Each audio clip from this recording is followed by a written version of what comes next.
Study point official में स्वागत है दोस्तों। आज हम लोग साइंस के 50+ मोस्ट इंपोर्टेंट क्वेश्चन को देखेंगे जो 2018 ग्रुप डी में पूछे गए थे। दोस्तों ग्रुप डी के लिए साइंस पोर्शन बहुत ही इंपॉर्टेंट है। लगभग 30+ क्वेश्चन साइंस से ही पूछ लिए जाते हैं। तो चलिए दोस्तों शुरू करते हैं। देखिए पहला क्वेश्चन कह रहा है दोस्तों कि कार्य करने की दर या ऊर्जा स्थानांतरण की दर को क्या कहते हैं। तो देखिए दोस्तों कार्य करने की दर जो होता है या ऊर्जा स्थानांतरण करने की दर को शक्ति कहते हैं दोस्तों। ठीक है, इसमें कंफ्यूजन नहीं होइएगा दोस्तों। देखिए एक क्वेश्चन पूछता है कि कार्य करने की क्षमता को क्या कहते हैं, तो कार्य करने की क्षमता को ऊर्जा कहते हैं दोस्तों। ठीक है, लेकिन यहाँ पे दिया हुआ है कार्य करने की दर या ऊर्जा स्थानांतरण की दर, दोनों दोस्तों एक ही हैं और दोनों को हम लोग शक्ति ही कहेंगे। चलिए अगला क्वेश्चन देखते हैं। जब एक वस्तु को अवतल दर्पण के वक्रता केंद्र से बाहर रखा जाता है तो छवि का निर्माण क्या होगा। देखिए दोस्तों अवतल दर्पण के वक्रता केंद्र से बाहर रखने का मतलब ये कह रहा है कि अनंत और सी के बीच में रख रहा है दोस्तों, यानी सी के बाहर रख रहा है दोस्तों, अनंत और सी के बीच में। तो अनंत और सी के बीच में रखते हैं, यानी सी मतलब वक्रता केंद्र। तो अनंत और सी के बीच में रखेंगे दोस्तों किसी वस्तु को, तो मेरा प्रतिबिंब जो है वह वक्रता केंद्र और फोकस दूरी के बीच बनेगा दोस्तों, यानी एफ और सी के बीच में बनेगा। तो यहाँ से एफ और सी करेक्ट आंसर हो जाएगा दोस्तों। चलिए अगला क्वेश्चन देखते हैं।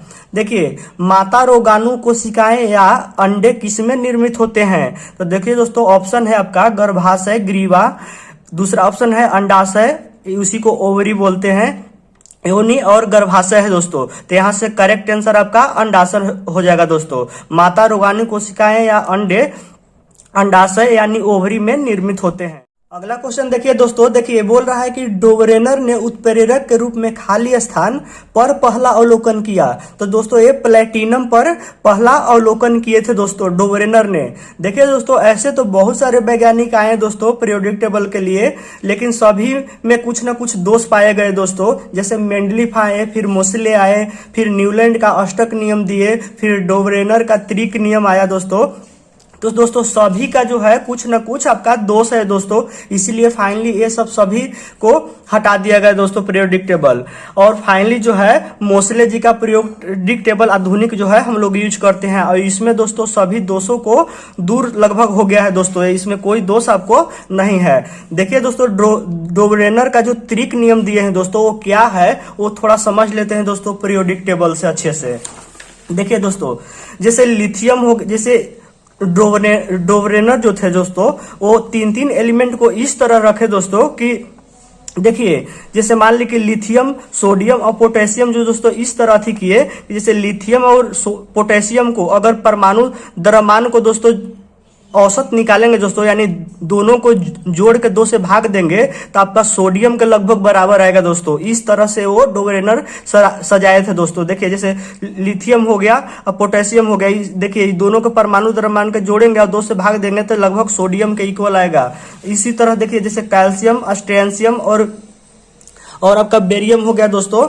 देखिए ये अगर इसको अगर आप कैल्शियम और बेरियम को परमाणु द्रव्यमान को जोड़ के, ठीक है दोस्तों, और 2 से अगर भागा देते हैं तो आपका स्ट्रेंशियम के इक्वल आ जाएगा। उसी तरह देखिए दोस्तों जैसे ऐसे आयरन हो गया, कोबाल्ट हो गया, निकल हो गया, ये दोनों को जोड़ के 2 से भागा दीजिएगा आपका कोबाल्ट के इक्वल आएगा। उसी तरह देखिए यहाँ पे सल्फर हो गया, सेलिनियम हो गया, आपका टेल्यूरियम हो गया, ये दोनों को सल्फर और टेल्यूरियम को जोड़ के 2 से भाग दीजिएगा आपका सेलिनियम के इक्वल आएगा। वैसे ही क्लोरीन, ब्रोमीन, आयोडीन है दोस्तों। और देखिए जैसे क्लोरीन और आयोडीन के दोनों को परमाणु द्रव्यमान को जोड़ के 2 से भाग दीजिएगा तो आपका ब्रोमीन के इक्वल आएगा दोस्तों। और एग्जाम में ग्रुप डी में बहुत बार सब पूछ भी दिया है दोस्तों कि निम्नलिखित में से कौन सा डोबरेनर का त्रिक है। ऑप्शन में दे देगा दोस्तों क्लोरीन, ब्रोमीन, आयोडीन और 4 को इधर से दोस्तों डाल देगा, जो मतलब नहीं है त्रिक वो डाल देगा दोस्तों। तो आपका उसमें क्लोरीन, ब्रोमीन, आयोडीन ये 5 जो बताया दोस्तों, ये 5 त्रिक नियम दिए थे। जैसे देखिए एक तो ये सीरीज हो गया आपका क्लोरीन, ब्रोमीन, आयोडीन हो गया, फिर सल्फर, सेलिनियम और टेल्यूरियम हो गया, फिर यहाँ पर से आ जाइए आयरन, कोबाल्ट, निकल हो गया, फिर आपका कैल्शियम, स्ट्रैंशियम और बेरियम हो गया, फिर आपका लिथियम, सोडियम और पोटेशियम हो गया। इस सभी में से दोस्तों कोई भी ऑप्शन में रहेगा दोस्तों, तो ये सारा त्रिक नियम वो सभी में है दोस्तों, ठीक है। तो ये दोस्तों त्रिक नियम दिए थे। चलिए अगला क्वेश्चन देखते हैं। उम्मीद करते हैं दोस्तों इसको अच्छे से आप लोग डोबरेनर का त्रिक को समझ गए होंगे।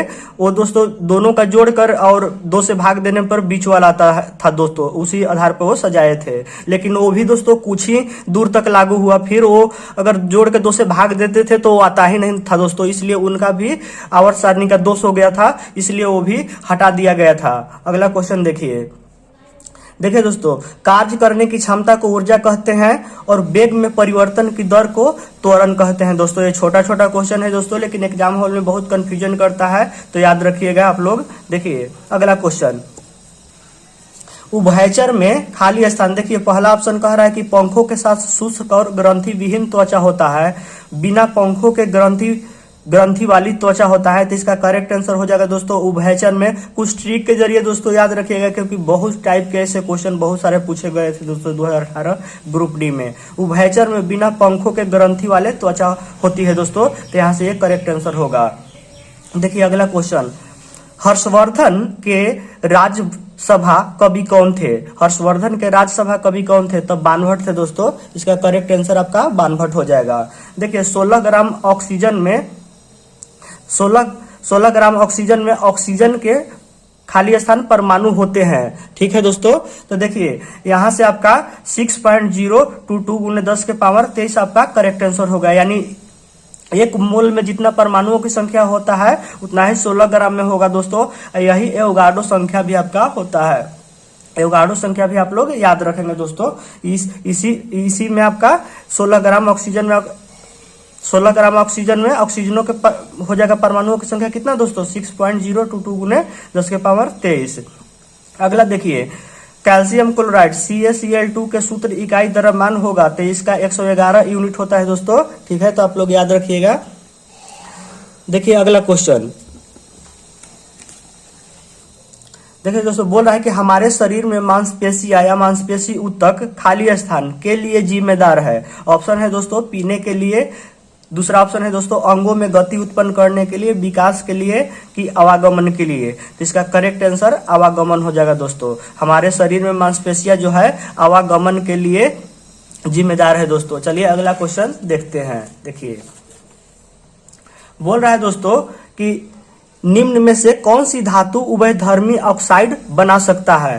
कैल्शियम है, एल्यूमिनियम है, सोडियम है और आपका कॉपर है। तो यहाँ से एल्यूमिनियम आपका करेक्ट आंसर हो जाएगा। दूसरा क्वेश्चन अगला देखिए दोस्तों, मैग्नीशियम रिबन एक चमकदार सफेद लौ के साथ जलता है और एक खाली स्थान रंगीन पाउडर में बदल जाता है। तो किस रंग के पाउडर में बदल जाता है दोस्तों? तो आपका सफेद रंग में बदल जाता है दोस्तों। देख रहे होंगे क्वेश्चन का लेवल दोस्तों कैसा पूछ रहा है दोस्तों, और इसी टाइप के आप लोग का तैयारी भी चाहिए दोस्तों, तभी हम लोग का कुछ हो पाएगा दोस्तों, ठीक है। तभी हम लोग फाइनल तक पहुंच सकते हैं। चलिए अगला क्वेश्चन देखते हैं। भारत के पहले राष्ट्रीय वन जीव आनुवांशिक संसाधन बैंक का उद्घाटन इनके द्वारा किया गया था। किसके द्वारा किया गया था दोस्तों? पहला पूछ रहा है, तो आपका डॉक्टर हर्षवर्धन इसका करेक्ट आंसर हो जाएगा। अगला क्वेश्चन देखिए, निम्नलिखित में से कौन सा जीव विज्ञान में कोशिकाएं का ऊर्जा स्रोत है? तो ये तो दोस्तों आप लोग जानते होंगे, आपका ATP हो जाता है। निम्नलिखित में से कौन सा जीव विज्ञान में कोशिकाओं का ऊर्जा स्रोत है? तो आपका ATP करेक्ट आंसर हो जाएगा। देखिए दोस्तों 1 जूल बराबर क्या होता है दोस्तों, ठीक है। तो देखिए दोस्तों W बराबर आपका क्या होता है दोस्तों? देखिए जब भी ऐसे क्वेश्चन 1 गुने 1 रहे तो देखिए दोस्तों ये देखिए आपका जूल बराबर क्या होता है? W बराबर दोस्तों, तो W बराबर आपका Fs होता है दोस्तों, ठीक है। W बराबर आपका Fs होता है। तो देखिए यहाँ से 1 जूल लिख दीजिए और W का क्या होगा? 1 न्यूटन हो गया। Fs दूरी है तो 1 मीटर लिख दीजिए दोस्तों। तो यहाँ से आपको 1 न्यूटन 1 मीटर यहाँ से आपको दिख जाएगा, आप करेक्ट आंसर मार लीजिएगा दोस्तों, नहीं तो आपको गलती हो जाएगा। सबसे पहले 1 जूल पूछे ना, किसी का भी पूछ सकता है दोस्तों, तो उसके बराबर आप फार्मूला लिख दीजिए और वहां पे ऐसे लिख दीजिए। जैसे मान ली कि W बराबर Fs हुआ, तो बल का क्या होता है दोस्तों? न्यूटन हुआ, और दूरी का आपका मीटर हुआ, आपका न्यूटन मीटर तो होगा ही होगा दोस्तों। अब 1 जूल बराबर लिखे हैं तो इधर भी 1 ही होगा, तो 1 न्यूटन 1 मीटर यहाँ से करेक्ट आंसर हो जाएगा। अगला देखिए क्वेश्चन,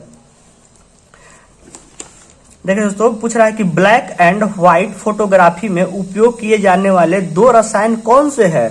तो देखिए दोस्तों, दो रसायन जो है आपका, वो आपका हो जाता है सिल्वर क्लोराइड और सिल्वर ब्रोमाइड हो जाता है दोस्तों। देखिए AgCl और AgBr हो जाता है। अगला क्वेश्चन देखिए, बोल रहा है दोस्तों कि कौन सा नियम एक चालक कंडक्टर में संभावित अंतर और वर्तमान प्रवाह के बीच संबंधों को बताता है।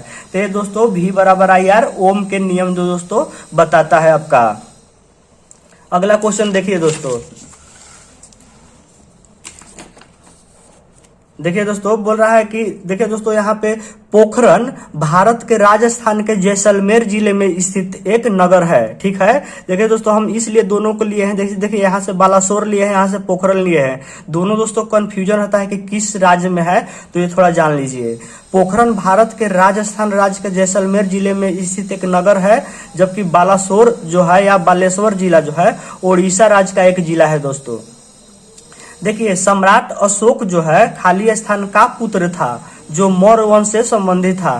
तो दोस्तों बिंदुसार का पुत्र था दोस्तों। देखिए यहाँ से ऑप्शन देखिए, बिंबिसार भी दिया हुआ है, तो ये सब में कंफ्यूजन नहीं हो जाएगा दोस्तों। आपका वो अशोक जो था वो बिंदुसार का पुत्र था दोस्तों। ठीक है, अब बिंदुसार किसका पुत्र था दोस्तों, तो आपका चंद्रगुप्त मौर्य के पुत्र थे दोस्तों।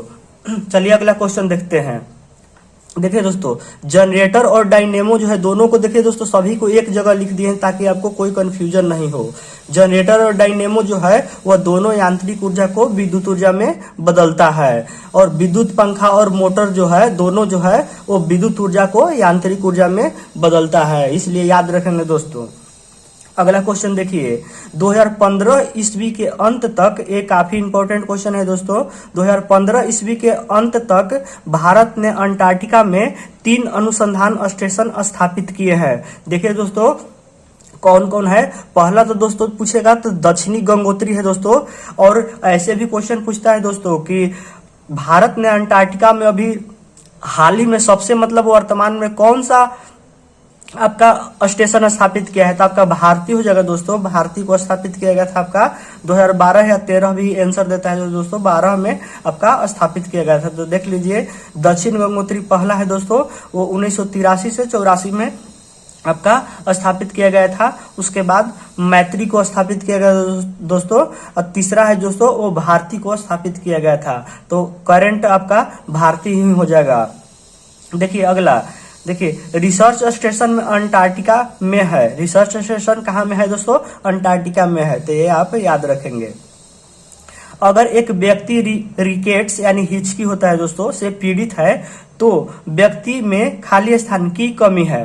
देखिए दोस्तों, यहाँ पे विटामिन के है, विटामिन डी है, विटामिन ए है, विटामिन बी है, तो यहाँ से करेक्ट आंसर क्या हो गया, रिकेट्स जो है विटामिन डी के कारण, कमी के कारण होता है दोस्तों। तो यहाँ से विटामिन डी आपका करेक्ट आंसर हो जाएगा। अगला क्वेश्चन देखिए, देखिए दोस्तों, बोल रहा है कि आयोडीन की कमी के कारण कौन सा रोग होता है। तो देखिए दोस्तों, रतौंधी, गंडमाला, ठीक है, तो आपका गंडमाला यहाँ से करेक्ट आंसर हो जाएगा। देखिए दोस्तों, बहुत सारे अध्ययन को ले लिए हैं, ये बहुत इंपॉर्टेंट है सारा का सारा, तो ये आप लोग याद रखेंगे। देखिए, नक्शे का अध्ययन को क्या कहा जाता है, तो ये नक्शे को अध्ययन को कार्टोग्राफी कहा जाता है। नक्शे के अध्ययन को कार्टोग्राफी कहा जाता है। अभिलेखों का अध्ययन को क्या कहा जाता है दोस्तों, तो अभिलेखों का अध्ययन को इपिग्राफी कहा जाता है, इपिग्राफी। मनुष्यों का अध्ययन को क्या कहा जाता है, तो मनुष्यों का अध्ययन को एंथ्रोपोलॉजी कहा जाता है, एंथ्रोपोलॉजी। पुरातत्व संबंधी विज्ञान जो है किसके अंतर्गत आता है, तो पुरातत्व संबंधी विज्ञान जो है आर्कियोलॉजी के अंतर्गत आ जाता है दोस्तों, आर्कियोलॉजी के अंतर्गत। वृक्ष उत्पादन संबंधी विज्ञान को क्या कहते हैं, तो वृक्ष उत्पादन संबंधी विज्ञान को अर्बोरिकल्चर बोलते हैं दोस्तों, अर्बोरिकल्चर यहाँ से करेक्ट आंसर हो जाएगा। देखिए दोस्तों, 1 KB बराबर क्या होता है, तो 1 KB बराबर आपका 224 बाइट्स हो जाता है। फिर यहाँ से 1 MB बराबर 224 KB हो जाएगा। फिर आपका 1 GB बराबर 224 MB हो जाएगा दोस्तों। तो आप लोग याद रखेंगे कन्वर्ट कैसे होता है दोस्तों, ठीक है। अगला क्वेश्चन देखिए, देखिए दोस्तों, बोल रहा है खाली स्थान भारत का एक लोक नृत्य शैली नहीं है। राउत नचा है, छऊ है, कुचिपुड़ी है, कालबेलिया है। तो यहाँ से करेक्ट आंसर हो जाएगा कुचिपुड़ी दोस्तों, ठीक है, क्योंकि कुचिपुड़ी लोक नृत्य शैली नहीं है दोस्तों, यह शास्त्रीय नृत्य है दोस्तों कुचिपुड़ी। तो आपका कुचिपुड़ी भारत का एक लोक नृत्य शैली नहीं, करेक्ट आंसर हो जाएगा। देखिए कुचिपुड़ी आंध्र प्रदेश का शास्त्रीय नृत्य है, ठीक है दोस्तों, तो ये आपका शास्त्रीय नृत्य हो जाता है दोस्तों। देखिए और आपका ये ध्यान रखिएगा, यहाँ पे लोक नृत्य शैली और शास्त्रीय नृत्य में काफी अंतर हो जाता है दोस्तों। तो यहाँ से कुचिपुड़ी आपका करेक्ट आंसर हो जाएगा, जबकि कुचिपुड़ी एक कुछ है शास्त्रीय नृत्य है। अगला क्वेश्चन अगला देख लीजिए, जैसे कथकली हो गया, मोहिनी अट्टम हो गया, ये केरल का क्या है, शास्त्रीय नृत्य है। ये भी नहीं दोस्तों कि ऑप्शन में आपका पूछ दे लोक नृत्य शैली, हम लोग मार दे यहाँ पे शास्त्रीय नृत्य वाला, तो आपका करेक्ट आंसर नहीं हो पाएगा दोस्तों, गलत हो जाएगा। देखिए कथक जो है, यहां से देख लीजिए दोस्तों, कथक उत्तर भारत के शास्त्रीय नृत्य है। ओडिसी जो है उड़ीसा का शास्त्रीय नृत्य है। भरतनाट्यम जो है तमिलनाडु का लोक नृत्य है। मणिपुरी जो है मणिपुरी का लोक नृत्य है दोस्तों, ठीक है। अगला क्वेश्चन देखिए, खाली स्थान भारत का लोक नृत्य नहीं है। तो देखिए दोस्तों यहाँ से मणिपुर आपका मोहिनी अट्टम जो है आपका करेक्ट आंसर हो जाएगा दोस्तों, क्योंकि जो दोस्तों मोहिनी अट्टम होता है वो आपका क्या होता है दोस्तों, वो आपका शास्त्रीय नृत्य होता है दोस्तों, ठीक है। यहाँ से पूछ रहा है कि खाली स्थान भारत का लोक नृत्य कौन सा नहीं है, तो लोक नृत्य आपका मोहिनी अट्टम नहीं होगा, क्योंकि मोहिनी अट्टम जो है वो शास्त्रीय नृत्य है। बाकी जो है लावली जो है, कालबेलिया जो है और रौफ जो है, ये तीनों जो है आपका लोक नृत्य हो जाएगा। अगला क्वेश्चन देखिए, खाली स्थान टूथपेस्ट की सामग्रियों में एक नहीं है। देखिए दोस्तों, fluoride, sodium carbonate, calcium carbonate, magnesium carbonate. तो दोस्तों यहाँ से सोडियम कार्बोनेट आपका Na2CO3 जो है वो करेक्ट आंसर दोस्तों हो जाएगा, क्योंकि दोस्तों टूथपेस्ट में जो है वो सोडियम कार्बोनेट Na2CO3 आपका नहीं रहता है। अगला क्वेश्चन देखिए दोस्तों, बोल रहा है कि चंद्रमा पृथ्वी से 3,84,000 किलोमीटर दूरी पर है दोस्तों। जो 2018 का पहला फेज चल रहा था दोस्तों, वहां पे ये फर्स्ट फेज में ही क्वेश्चन था दोस्तों, ठीक है। देखिए चंद्रमा पृथ्वी से 3,84,000 किलोमीटर दूरी पर है और सूर्य और धरती के बीच की अनुमानित दूरी, ये भी काफी इंपॉर्टेंट है दोस्तों कि सूर्य और धरती के बीच, पृथ्वी के बीच जो है कितना अनुमानित दूरी है। तो 14, इसका करेक्ट आंसर जो होता है दोस्तों 14.96 गुने 10⁻7 किलोमीटर आपका करेक्ट आंसर इसका हो जाता है। सूर्य की लगभग आयु अगर पूछ ले दोस्तों तो 500 करोड़ वर्ष माना जाता है सूर्य का, 500 करोड़ वर्ष। अगला देख लीजिए जो दोस्तों क्वेश्चन, उस अभिक्रिया को क्या कहते हैं जिसमें दो यौगिक आयनों को आदान प्रदान कर नए यौगिक बनाते हैं। तो दोस्तों दो यौगिकों को आदान प्रदान करके नए यौगिक जो बनाने का प्रक्रिया होता है उसको द्विविस्थापन अभिक्रिया कहते हैं दोस्तों। तो यहाँ से द्विविस्थापन आपका करेक्ट आंसर हो जाएगा। देखिए अगला क्वेश्चन बोल रहा है कि देश का पहला कैशलेस द्वीप किसको बोलते हैं। तो आपका करंग है दोस्तों, करंग। देश का पहला कैशलेस द्वीप जो है आपको करंग को कहेंगे। देखिए अगला क्वेश्चन बोला है कि पौधे में लचीलापन प्रदान करने वाले अस्थायी ऊतक को क्या कहा जाता है। तो पौधे में लचीलापन प्रदान करने वाले अस्थायी ऊतक को जो दोस्तों है वो कोलेन काइमा बोलते हैं। ये भी क्वेश्चन बहुत इंपॉर्टेंट है दोस्तों, जीव विज्ञान से है आपका। पौधों में लचीलापन प्रदान करने के लिए आपका कोलेन काइमा ऊतक माना जाता है दोस्तों। अगला देखिए दंत वल्क यानी दंत एनामेल जो है किससे बना होता है। तो ये आपका कैल्शियम फास्फेट से बना होता है दोस्तों। तो यहाँ से कैल्शियम फास्फेट आपका करेक्ट आंसर हो जाएगा। देखिए ये भी दोस्तों कहीं कहीं पूछ लिए जाते हैं कि लोहे जंग का रंग जो है वो कैसा होता है दोस्तों। तो ये आपका जो होता है जो दोस्तों लोहे जंग का रंग जो वो लाल भूरे रंग का होता है दोस्तों, लाल भूरे रंग का होता है। अगला क्वेश्चन देखिए दोस्तों, देखिए बोल रहा है दोस्तों कि पृथ्वी, ये भी क्वेश्चन बहुत इंपॉर्टेंट है दोस्तों। पृथ्वी के चारों ओर, ये दोस्तों सभी इजी ही क्वेश्चन है दोस्तों, लेकिन ऑप्शन के अनुसार दोस्तों ये क्वेश्चन हार्ड हो जाते हैं दोस्तों। ऑप्शन इतना सटीक देता है दोस्तों कि हम लोग ऑप्शन सही से नहीं लगा पाते हैं और गलती हो जाता है क्वेश्चन दोस्तों। देखिए बोल रहा है कि पृथ्वी के चारों ओर चंद्रमा की गति खाली स्थान के कारण होती है। तो देखिए दोस्तों, यहाँ से गुरुत्व बल ऑप्शन है, अभिकेंद्रीय बल है, अपकेंद्रीय बल है, नाभिकीय बल है। तो देखिए दोस्तों, यहाँ से अभिकेंद्रीय बल भी ढेर लोग मार देते हैं दोस्तों कि अभिकेंद्रीय बल सेंट्रीपिटल फोर्स हो जाएगा दोस्तों। फिर नाभिकीय बल सोच के मार देते हैं कि नाभिकीय बल हो सकता है, जबकि ये सारा गलत हो जाएगा दोस्तों। आपका गुरुत्वीय बल यहाँ से करेक्ट आंसर इसका होगा दोस्तों। आपका गुरुत्वीय बल इसका करेक्ट आंसर हो जाएगा। तो दोस्तों आज के लिए बस इतना ही दोस्तों। और आप लोग वीडियो बताइएगा दोस्तों कि आपको वीडियो कैसा लगा दोस्तों। अगर वीडियो अच्छा लगे दोस्तों तो लाइक, कमेंट और सब्सक्राइब कर दीजिएगा दोस्तों। और कल दोस्तों जो है वो एक वीडियो बहुत अच्छा आने वाला है दोस्तों, आपका न्यूमेरिकल के ऊपर दोस्तों। आप जो लोग जान ही रहे होंगे दोस्तों, ग्रुप डी में जो है दोस्तों वो न्यूमेरिकल काफ़ी ज़्यादा इंपॉर्टेंट होता है। आपका 4 से कभी कभी 5 क्वेश्चन भी न्यूमेरिकल का डाल देता है फिजिक्स का दोस्तों। इसलिए कल सारा न्यूमेरिकल को देखेंगे जितने भी इंपॉर्टेंट है। तो आप लोग वीडियो को जरूर देखिएगा दोस्तों। और वीडियो आपको अच्छा लगा हो दोस्तों तो आप लोग लाइक, कमेंट, सब्सक्राइब जरूर कर दीजिएगा दोस्तों। वीडियो देखने के लिए दोस्तों आपको बहुत बहुत धन्यवाद दोस्तों।